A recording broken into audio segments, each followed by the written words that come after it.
God creates the heavens and the earth in 6 days. He makes Adam and Eve, who spend their days with God until they give in to temptation by eating from a forbidden tree. Sin enters the world, and things get so bad that God floods the earth and starts over with Noah and his family. Years later, God calls Abraham to follow him with the promise to make Abraham the father of a great nation. Abraham obeys, and God gives him a son, Isaac.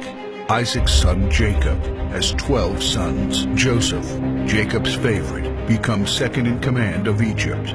God uses him to save his entire family and Egypt from starvation. Hundreds of years later, the Israelites are slaves in Egypt. Moses is called to lead the Israelites out of slavery.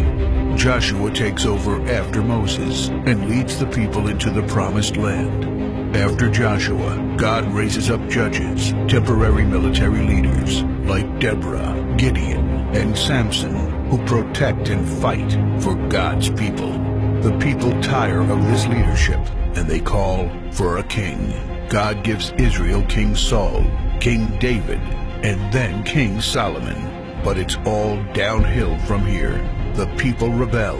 The kingdom of Israel is divided, and everyone turns their back on God. Prophets like Elijah, Isaiah, Micah, and Jeremiah warn that if people don't repent of their sins, there will be consequences. But the people ignore their warnings. The divided kingdoms are conquered, and God's people face captivity in foreign lands. People like Daniel show great courage and stand up for God when no one else does. Some of the exiled people return to the promised land, but for 400 years, God is silent. No prophets, no miracles, and no angel visitations. But then, the silence is broken when Jesus is born. He lives a perfect life, teaches truth, and performs miracles, proving He is God. He shows us the full extent of God's love by taking our place and dying on the cross for our sin. He is placed in a grave, but 3 days later, Jesus rises again, conquering sin and death. His followers travel the world, sharing the good news of His love and starting churches.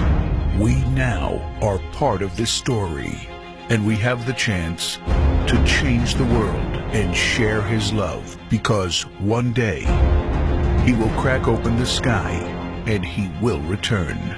It's the greatest story ever told.